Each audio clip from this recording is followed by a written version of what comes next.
When I was 23 years old, I got married. My husband had nothing. We both came together and built a comfortable life from scratch. 5 years into our marriage, I gave birth to a baby girl. She was everything we both wanted. Answer to our prayers. When our daughter turned 6, we received a tragic news. There had been a fire accident at my husband's place of work, and my husband didn't make it.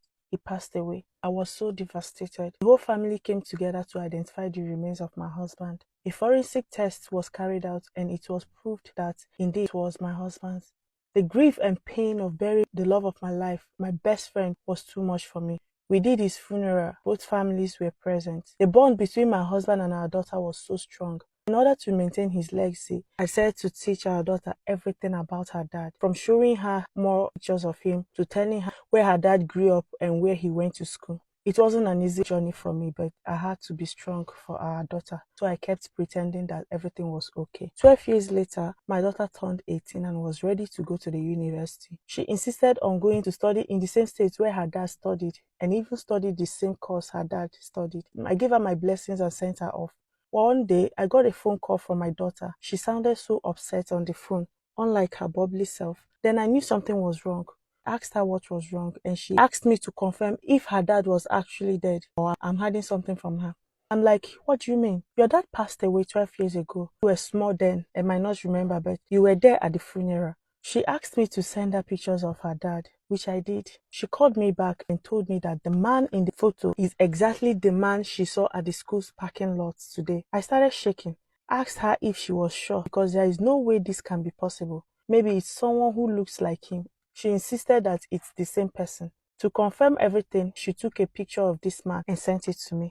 I had to sit down because I almost fainted when I saw the picture. The man in the picture was exact older version of my late husband. After I saw the picture, I called my daughter, asked her to take some time off school and come back home. She came back and we decided to figure out everything on our own. She told me she has seen this man with this lecturer a couple of times. She opened a Facebook account and used it to find this lecturer so as to know if we can find anything about this man from the lecturer. But there was nothing there, as she doesn't have much post. There is one picture where she was tagged by this lady. My daughter decided to click on this lady's profile. Boom, everything came up. I had goosebumps all over me. My daughter started crying. In that lady's profile, we saw a picture of my late husband with the lecturer, the lady that tagged her, the lady's husband, and their little baby. And then there is a video where my husband was making a speech at his daughter's wedding, I believe. I said, no, this is his voice. I wanted to shout, but I remained calm because I wanted to find more evidence. My husband had a scar on the side of his face. I told my daughter to look for any picture that might show his scar. And boom, there was a picture like that. Our suspicion was confirmed. I rushed inside my room and contacted my husband's family. They told me to calm down. It can't be true. I explained everything to them, also sent them his recent picture, the one that my daughter took. They were as shocked as us, but still believed that it could be someone that looks exactly like them. I'm like, no, I've confirmed it myself. I lived with this man for years, so I'm sure.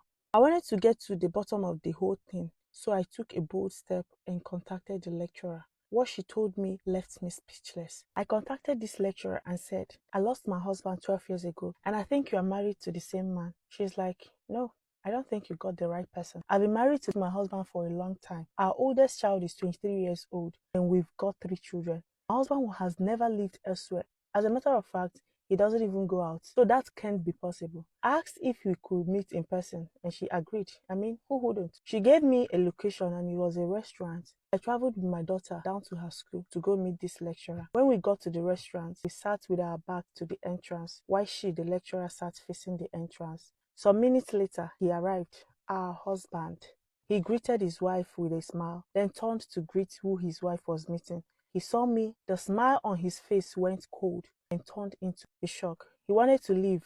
I grabbed him and sat him back down. Then I turned to his wife and asked her if she still doubts me. Hasn't his action and reaction confirmed everything? He looked at us and said, I will admit to everything. I was living a double life.